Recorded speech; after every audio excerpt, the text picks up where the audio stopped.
हाय दोस्तों, मैं इंजीनियर सोनू बोली और ये बिल्डिंग कंस्ट्रक्शन का तीसरा चैप्टर था जिसमें हमने 5 लेक्चर कंप्लीट कर लिए थे। और ये चैप्टर जो था इसका नाम दीवार था, जिसमें 2 चैप्टर हमने कंप्लीट कर लिए थे। अब इसका ये आज का लास्ट लेक्चर है जिसमें ये चैप्टर ख़त्म हो जाएगा। ठीक है, चलो बिना देरी करते हुए स्टार्ट करते हैं। मसाला तैयार करना यानी कि प्रिपरेशन ऑफ मोर्टार। सीमेंट और बालू में पानी की एक निश्चित मात्रा डालकर एक पेस्ट तैयार किया जाता है जिसे मसाला कहते हैं। मसाला ना तो ज़्यादा पतला और ना ही ज़्यादा गाढ़ा होना चाहिए, बल्कि इसे समान यानी होमोजीनियस एवं सुगठ्य होना चाहिए। मसाले की सामर्थ्य उसके मिलाने पर भी निर्भर करती है। यानी कि मसाला आपने देखा होगा, इसमें बालू होता है, सीमेंट होता है, ग्रेवल या एग्रीगेट होती है। मसाला बेसिकली वो तो कंक्रीट बन जाती है, लेकिन मसाला सीमेंट होती है, सीमेंट और बालू होती है और पानी मिलाकर उसमें क्या करते हैं, एक पेस्ट तैयार कर लिया जाता है। ठीक है, और जितना ज़्यादा मसाले को तैयार करोगे ना, मतलब जितना ज़्यादा मिलाओगे मसाले को उतना ही अच्छा बनेगा। ठीक है, आगे बढ़ते हैं। मसाले के गुण। इसे शीघ्र जमकर कठोर हो जाना चाहिए। इसे सुकारायन वर्केबल एवं सुगठ्य होना चाहिए। इसे मजबूत, टिकाऊ एवं जलसह होना चाहिए। इसे ऐसा होना चाहिए जिसके अन्य पदार्थ इसका कुछ परिवर्तन न कर सकें। इसकी सामर्थ्य संपीड़न एवं तनन एवं अभिलाग में पर्याप्त होनी चाहिए।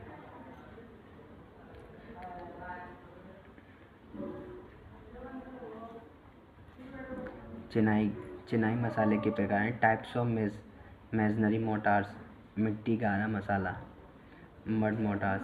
इसे बनाने के लिए ऐसी मृदा लेती हैं जिसमें उचित मात्रा में बालू एवं चिकनी मिट्टी मौजूद हो। इसे महीन करके 2 या 3 दिन के लिए पानी के संपर्क में रखा जाता है। गुथाई करके इसका प्रयोग करना शुरू कर देते हैं। और ये पुराने ज़माने में मिट्टी को तैयार करके बनाया जाता था ये मसाला। सीमेंट बालू मसाला। सीमेंट बालू मसाला, सीमेंट सैंड मोर्टार्स। इसमें सीमेंट बालू की मात्रा विभिन्न अनुपात में, जैसे 1:2, 1:3, 1:4, 1:5, 1:6 आदि में मिलाया जाता है। इस अनुपात को पानी में मिलाकर मसाला तैयार किया जाता है।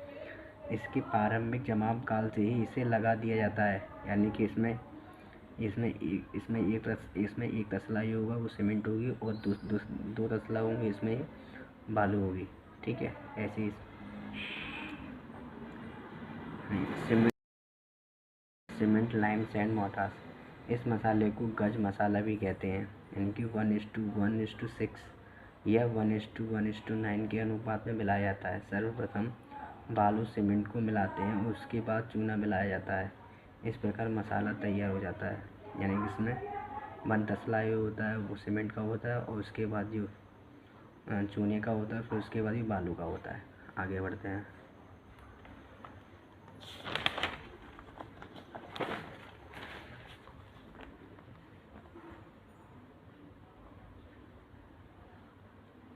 पत्थर चिनाई स्टोन मेसनरी।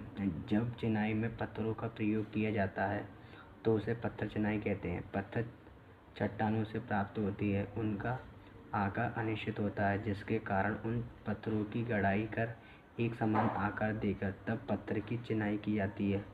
पत्थर चिनाई में चूना पत्थर, बलुआ पत्थर, स्लेट, ग्रेनाइट आदि पत्थर लिए जाते हैं।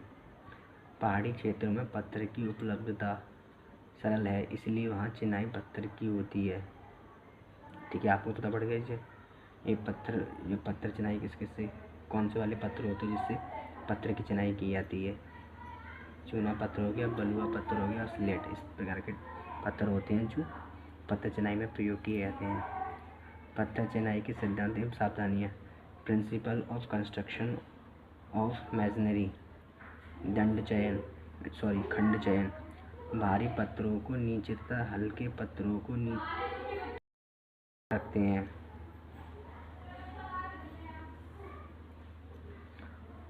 प्राकृतिक तल, पत्थरों को दीवारों में उन्हें प्राकृतिक तल पर ही रखना चाहिए। पत्थर खदान में से जिस स्थिति में निकलते हैं उसी स्थिति में रखना चाहिए। ऊर्ध्वाधर जोड़, चिनाई के जोड़ एक रेखा में नहीं आने चाहिए।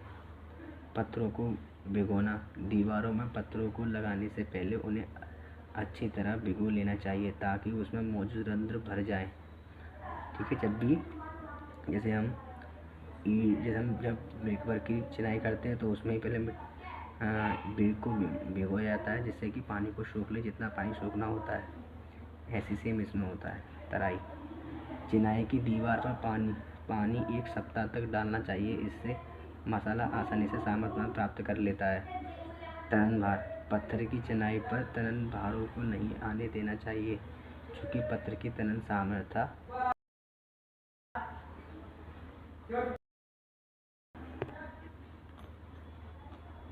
इनकी भी टेंसाइल स्ट्रेंथ जो होती है वो कम होती है।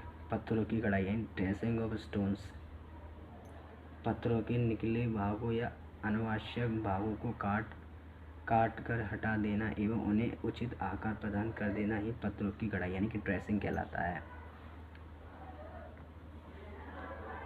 पत्थरों की कढ़ाई बढ़ाई के फायदे, पत्थरों के आकार एवं माप सुधार की जाती है जिससे यह दीवार में आसानी से टिक जाते हैं। चिनाई की सुंदरता में वृद्धि हो जाती है। निर्णय कार्य तेजी से होता है और चिनाई की सामर्थ्य बढ़ जाती है। आगे बढ़ते हैं।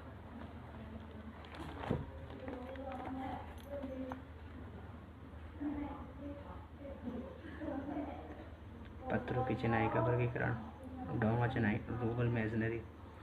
जब अनकड़े पत्थरों की चिनाई की जाती है तो उसे रूवल मेसनरी कहते हैं। असमान होते हैं और पत्थरों की सतह भी ऊबड़ खाबड़ होती है और रूवल मेसनरी को निम्न भागों में बांटा गया है। से डोंगा चिनाई, रूवल मेसनरी। सूखा डोंगा चिनाई, मसाले युक्त डोंगा चिनाई, स्तर रहित डोंगा चिनाई। ये 2 प्रकार की होती है, बिना रद्दी की या रद्दी वाली होती है।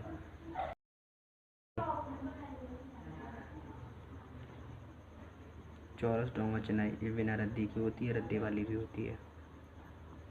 और इसे विशेष चिनाई, पत्थरों की पिचिंग, फ्लिंट, बहुभुजीय पूर्व निर्मित कंक्रीट ब्लॉक। अब देखते हैं डिफरेंस, पत्थर चिनाई और ईंट चिनाई में डिफरेंस, ये अंतर क्या है। चिनाई खंड यानी कि यह बेडोल सतह वाली बिना माप की होती है। और क्या होता है इस ईंट चिनाई में क्या होता है, ईंट की माप होती है, जैसे इनकी अपनी माप का आकार होती है और सतह सपाट होने तीखे होते हैं। ठीक है, और उपलब्ध ये प्राकृतिक द्वारा प्राप्त होते हैं। इन्हें चट्टानों से निकाला एवं आकार दिया जाता है और ये कृत्रिम रूप से तैयार की जाती हैं और मिट्टी से बनाई जाती हैं। इन्हें पकाना एवं पाथना पड़ता है। कारीगर इसमें जरूरत पड़ती है और इसमें साधारण कारीगर भी ले सकते हैं।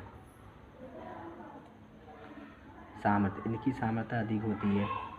इनकी सामर्थ्य पत्थर चिनाई से कम होती है। सीलन रोधी, सीलन कम ग्रहण करते हैं या सीलन अधिक ग्रहण करते हैं। लागत अधिक आती है और इसमें लागत कम आती है। आगे बढ़ते हैं।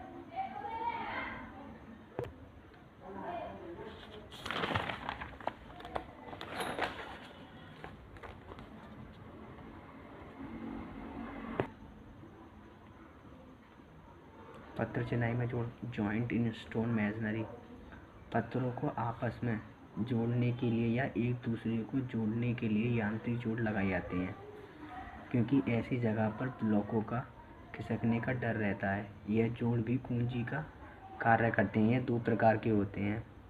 पहला लंबाई बढ़ाने वाले या आयामान जोड़ यानी कि लेंथेनिंग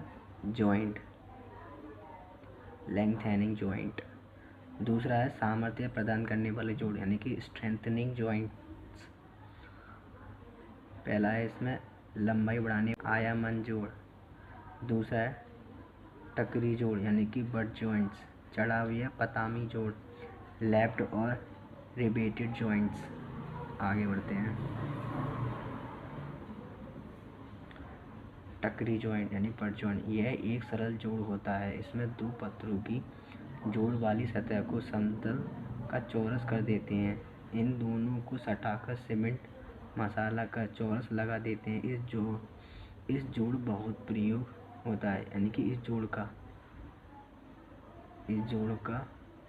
प्रयोग बहुत होता है। ठीक है,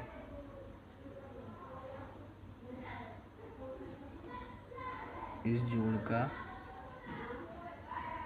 बहुत प्रयोग होता है। ठीक है जी, ऐसे ये इसका चित्र है। अब चढ़ाव या पतामी जोड़, लेफ्ट और रिपीटेड जॉइंट्स। इसमें पत्थरों को चौकों की मोटाई में काटकर एक दूसरे के ऊपर चढ़ाकर बनाया जाता है। पत्थर की फर्श एवं स्लैब बनाने में इसका प्रयोग होता है। ये इसका चित्र है। सामर्थ्य दृढ़ता जोड़ यानी कि स्ट्रेंथनिंग जॉइंट्स, और दूसरे स्ट्रेंथनिंग जॉइंट में आते हैं ये दो, चाबी जोड़, इसे टेबल जॉइंट्स, जीवी झिर्री जोड़ यानी कि ये होता है टंगल्ड और या ग्रोव्ड। चाबी जोड़ टेबल जॉइंट्स, इसे जीवे की तरह बनाया था। ये हमने अच्छा बता देता है, चलो कोई बात नहीं, एक और देख लेते हैं। इसे जीवे की तरह बनाया जाता है। पत्थर के ब्लॉक में नाली से दूसरे में नाली के बराबर उभार दिया जाता है। यह ढालदार एवं ऊर्ध्वाधर से दोनों में लगाया जाता है। आगे बढ़ते हैं।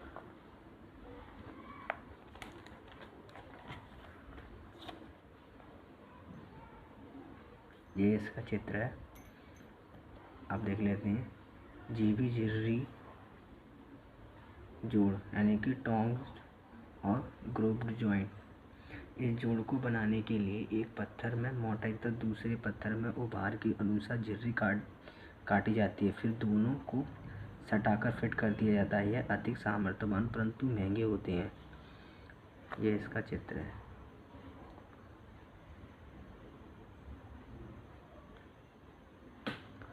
पहाड़ियाँ मचाने, स्कैफोल्डिंग, दीवारों की ऊर्ध्वाधर ऊंचाई बढ़ाने के लिए बांस, बल्लियों, पटरों एवं रस्सियों आदि का प्रयोग करके जमीन की सहायता से जमीन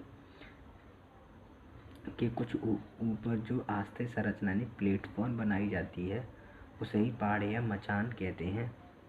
टेकबंदी यानी कि शोनिंग, संरचना के किसी हिस्से में किए गए जाने वाले परिवर्तनों या संरचना के किसी असुरक्षित भाग को सहारा देने के लिए जो अस्थायी व्यवस्था की जाती है, उसे ही टेकबंदी कहते हैं। टेकबंदी की अवस्था यानी कि नेसेसिटी ऑफ शोनिंग। पहला पॉइंट, जब दीवार पर दरार पड़ जाए या बाहर की तरफ झुक जाए तब। दूसरा, जब क्षतिग्रस्त यानी कि नुकसान दीवारों को निकालकर दूसरी दीवार खड़ी करनी हो तब। तीसरा पॉइंट, जब दीवारों में दरवाजे या खिड़कियों को लगाना हो। ठीक है। चौथा पॉइंट, जब कमरों को बड़ा करना हो और छोटी छोटी दीवारों को हटाकर धरण डालना हो।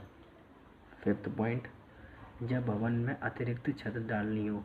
छठा पॉइंट, जब क्षतिग्रस्त यानी कि बेकार भवन को गिराना हो तब। ठीक है, आगे बढ़ते हैं।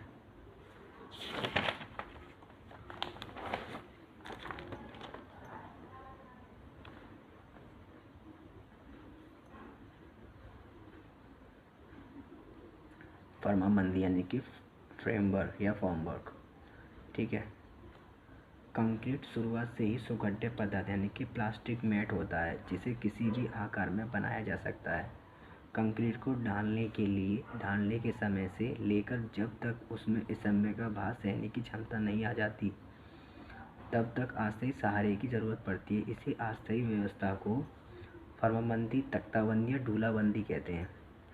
जैसे आपने देखा होगा, जब स्लैब पड़ती है तो उसमें नीचे फ्रेमवर्क किया जाता है, जैसे कि प्लाईवुड हो गया, लकड़ी की होती हैं जो, और लोहे की शटरिंग होती है, उसी को हम फ्रेमवर्क कहते हैं। जब हम आरसी स्ट्रक्चर यानी कि जब स्लैब पड़ती है जो आरसी स्ट्रक्चर की, उसको पहले सहारा दिया जाता है जब तक उसका अपने अंदर स्ट्रेंथ ना आए, यानी अपने भार को समय ना सह सके जब तक। अब फर्माबंदी की गुण क्या है? Properties of framework. मजबूती, IS कोड के अनुसार 2500 किलोग्राम पर मीटर क्यूब का भार आसानी से सहने योग्य होनी चाहिए। यानी मान के चलिए जैसे कि 1 मीटर ये, 1 मीटर ये, यानी कि 1 मीटर और 1 मीटर इसकी हाइट होगी, तो कितना लोड सहेगी? 2500 किलो।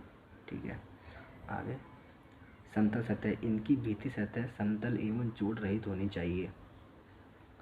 सुविधा, सांचा एवं ढोला ऐसा होना चाहिए कि निर्माण के बाद आसानी से हटाई जा सके। इनमें कंक्रीट नहीं चिपकनी चाहिए। इसकी लिखा करते हैं शटरिंग वाल होता है, उसको लगाते हैं जिससे कि आसानी से छूट जाता है। जलरोधी, इसे जलरोधी होना चाहिए। लागत, इनकी लागत कंक्रीट संरचना की लागत का 20% होना चाहिए। सुरक्षित, इसे सुरक्षित होना चाहिए।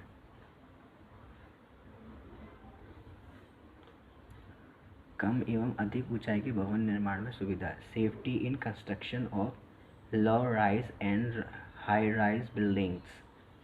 पहला पॉइंट, निर्माण स्थल यानी कि कंस्ट्रक्शन साइट पूर्वतः साफ सुथरा होना चाहिए। पहला पॉइंट तो यह। दूसरा, कंस्ट्रक्शन साइट पर दुर्घटना रोकने के लिए सुरक्षा उपायों को बोर्ड पर लिखकर लगा देना चाहिए।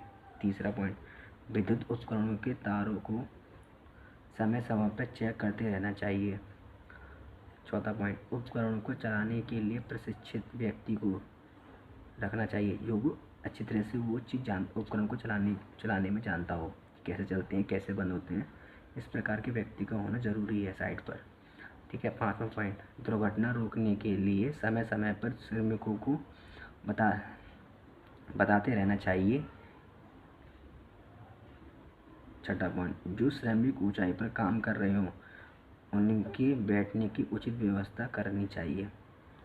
तो जी आपका ये चैप्टर ख़त्म हो चुका है। तीसरा चैप्टर पूरी तरह से कंप्लीट हो चुका है। अब चौथा चैप्टर स्टार्ट होगा जो होगा डाट एवं लिंटल। ठीक है, तो उसको अगले लेक्चर में स्टार्ट करेंगे। तो आपको वीडियो कैसे लगी आप कमेंट में बता देना, और प्लीज़ आप मेरे चैनल को सब्सक्राइब करें और लाइक एंड शेयर भी करें, क्योंकि अभी बहुत सारी वीडियो बनानी है तो एक मोटिवेट तो मिल जाएगा।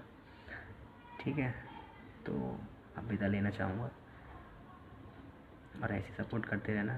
थैंक यू एंड जय हिंद।